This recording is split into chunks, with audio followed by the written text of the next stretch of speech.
کیا آپ جانتے ہیں کہ 10 محرم صرف کربلا کی یاد نہیں بلکہ ایک ایسا دن بھی ہے جب دنیا کے سب سے طاقتور بادشاہ کی سلطنت چند لمحوں میں ختم ہو گئی تھی۔ ایک طرف سمندر تھا، دوسری طرف لاکھوں کا لشکر اور درمیان میں ایک بے بس قوم۔ ہر طرف موت ہی موت نظر آ رہی تھی۔ پھر اچانک ایسا معجزہ ہوا کہ سمندر 2 حصوں میں تقسیم ہو گیا، راستے بن گئے اور وہ شخص جو خود کو خدا کہتا تھا ہمیشہ کے لیے پانی میں ڈوب گیا۔ لیکن سب سے حیران کن بات یہ ہے کہ مرنے سے چند لمحے پہلے فرعون نے ایک ایسا جملہ کہا جس کا جواب اللہ تعالیٰ نے قیامت تک کے لیے محفوظ کر دیا۔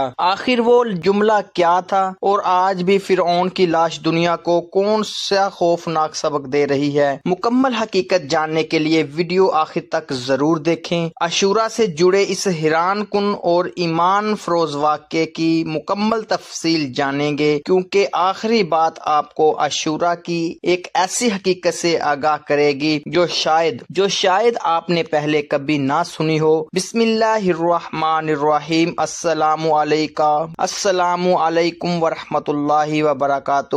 یوم عاشورہ یعنی 10 محرم الحرام۔ 10 محرم الحرام کا دن اسلامی تاریخ میں نہایت عظیم فضیلت اور اہمیت کا حامل ہے۔ اس دن کے ساتھ کئی تاریخی واقعات منسوب کیے جاتے ہیں، لیکن صحیح احادیث کی روشنی میں سب سے نمایاں اور مستند واقعہ حضرت موسیٰ علیہ السلام اور فرعون کے انجام کا ہے۔ یہ وہ دن ہے جس میں اللہ تعالیٰ نے اپنے دلیل القدر نبی حضرت موسیٰ علیہ السلام اور ان کے ماننے والوں کو فرعون کے ظلم و ستم سے نجات عطا فرمائی تھی اور فرعون اور اس کے لشکر کو سمندر میں غرق کر دیا۔ اسی عظیم نعمت کے شکرانے کے طور پر حضرت موسیٰ علیہ السلام نے روزہ رکھا اور بعد میں نبی کریم صلی اللہ علیہ وآلہ وسلم نے بھی اس دن کے روزے کی ترغیب دی۔ حضرت موسیٰ علیہ السلام کے زمانے میں فرعون مصر کا سب سے طاقتور حکمران تھا۔ وہ نہ صرف بادشاہ تھا بلکہ اپنی قوم کے سامنے خدائی کا دعویٰ بھی کرتا تھا۔ قرآن مجید میں اس کا یہ قول نقل ہوا ہے کہ اس نے کہا، میں تمہارا سب سے بڑا رب ہوں۔ فرعون اپنی حکومت، طاقت اور غرور میں اس قدر ڈوبا ہوا تھا کہ وہ بنی اسرائیل پر بے پناہ ظلم کرتا تھا۔ بنی اسرائیل حضرت یعقوب علیہ السلام کی اولاد تھے اور مصر میں تھے، لیکن فرعون نے انہیں غلام بنا کر رکھا تھا۔ ان سے سخت مشقت کے کام لیے جاتے تھے، ان پر ظلم کیا جاتا تھا اور ان کی زندگی کو عذاب بنا دیا گیا تھا، یہاں تک کہ اس نے حکم دے رکھا تھا کہ بنی اسرائیل میں پیدا ہونے والے لڑکوں کو قتل کر دیا جائے اور صرف لڑکیوں کو ہی زندہ چھوڑ دیا جائے۔ اسی دور میں اللہ تعالیٰ نے حضرت موسیٰ علیہ السلام کو نبوت عطا فرمائی۔ اللہ تعالیٰ نے انہیں حکم دیا کہ فرعون کے پاس جائیں اور اسے توحید کی دعوت دیں۔ حضرت موسیٰ علیہ السلام اپنے بھائی حضرت ہارون علیہ السلام کے ساتھ فرعون کے دربار میں پہنچے اور اسے اللہ کی عبادت اور بنی اسرائیل کو آزاد کرنے کا حکم سنایا، لیکن فرعون نے تکبر کیا، حق کو قبول کرنے سے انکار کر دیا اور حضرت موسیٰ علیہ السلام کو جھٹلایا۔ اللہ تعالیٰ نے فرعون کو سمجھانے کے لیے مختلف نشانیاں اور معجزات ظاہر فرمائے، جن میں عصا کا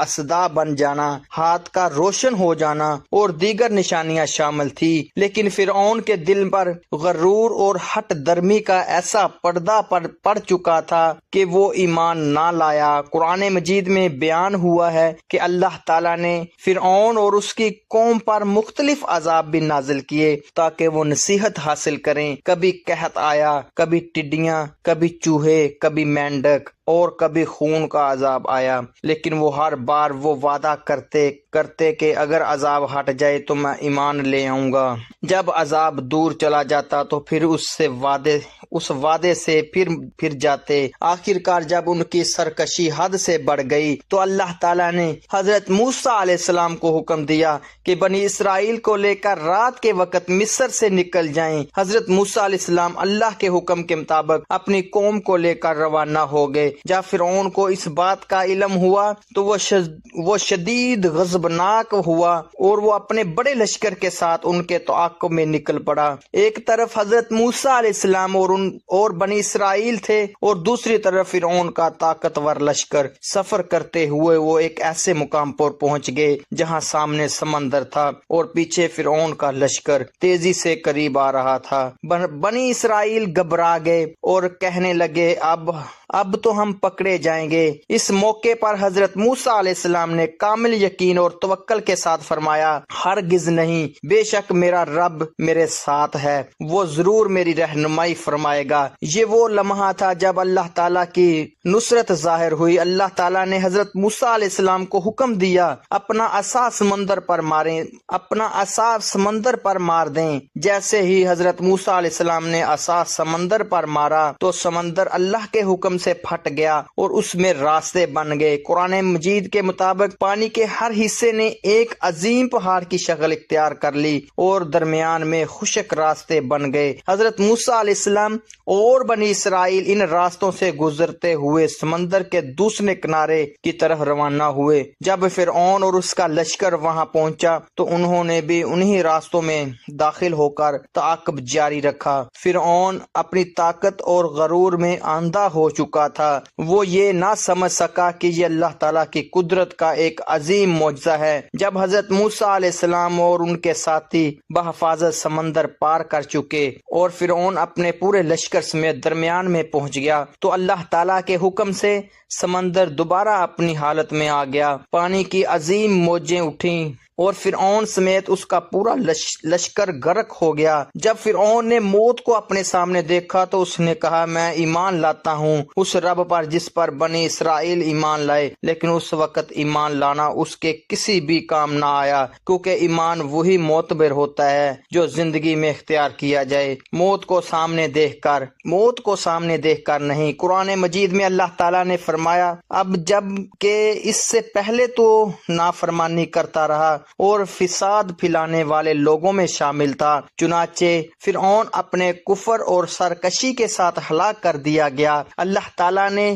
فرعون کے جسم کو محفوظ رکھا تاکہ وہ بعد میں آنے والے لوگوں کے لیے عبرت کا نشان بن جائے۔ آج بھی لوگ فرعون کی محفوظ لاش کو دیکھتے ہیں اور اللہ تعالیٰ کی اس قدرت کو یاد کرتے ہیں کہ دنیا کی سب سے بڑی طاقت اور غرور رکھنے والا شخص بھی اللہ کے عذاب سے نہ بچ سکا۔ اس عظیم واقعے کے بعد حضرت موسیٰ علیہ السلام نے اللہ تعالیٰ کا شکر ادا کیا اور روایت کے مطابق اسی دن روزہ رکھا۔ صدیوں بعد جب نبی کریم صلی اللہ علیہ وآلہ وسلم مدینہ منورہ تشریف لائے تو آپ نے دیکھا کہ پوری یہودی 10 محرم کا روزہ رکھتے ہیں۔ انہوں نے بتایا کہ یہ وہ دن ہے جس میں اللہ تعالیٰ نے حضرت موسیٰ علیہ السلام کو نجات دی تھی۔ اس پر رسول اللہ صلی اللہ علیہ وآلہ وسلم نے فرمایا، ہم موسیٰ علیہ السلام کے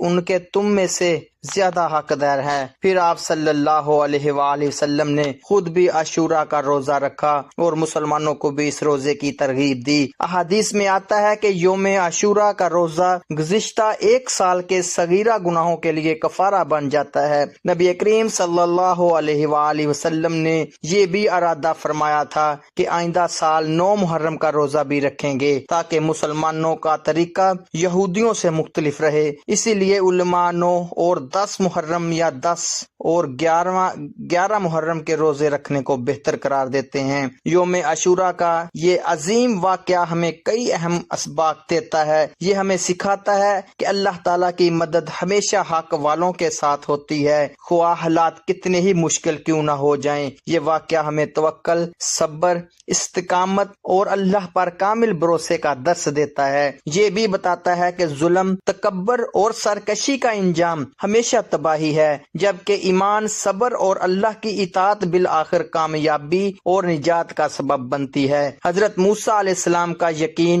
اور فرعون کا غرور آج بھی ہر انسان کے لیے ایک عظیم سبق ہے۔ دنیا کی سب سے بڑی طاقت بھی اللہ تعالیٰ کی قدرت کے سامنے بے بس اور حقیقی کامیابی صرف اللہ تعالیٰ کی اطاعت اور اس کی رضامندی میں ہے۔ پیارے ناظرین، اگر آپ کو یہ معلوماتی اور ایمان افروز ویڈیو پسند آئی ہو تو اسے اپنے دوستوں، رشتہ داروں اور دیگر مسلمانوں تک ضرور پہنچائیں۔ ہو سکتا ہے کہ یہ معلومات کسی ایسے شخص تک پہنچ جائے جسے آپ کی ضرورت ہو اور آپ اس نیکی میں برابر کے شریک ہو جائیں۔ یاد رکھیے، کہ دین کی ایک بات پھیلانا آگے صدقہ جاریہ بن جاتا ہے، لہٰذا ویڈیو کو زیادہ سے زیادہ شیئر کریں، لائک کریں اور ہمارے چینل کو سبسکرائب کرنا نہ بھولیں تاکہ ایسی مزید معلوماتی اور دینی ویڈیوز آپ تک بر وقت پہنچتی رہے۔ اللہ تبارک و تعالی ہم تمام کا حامی و ناصر ہو، آمین یا رب العالمین۔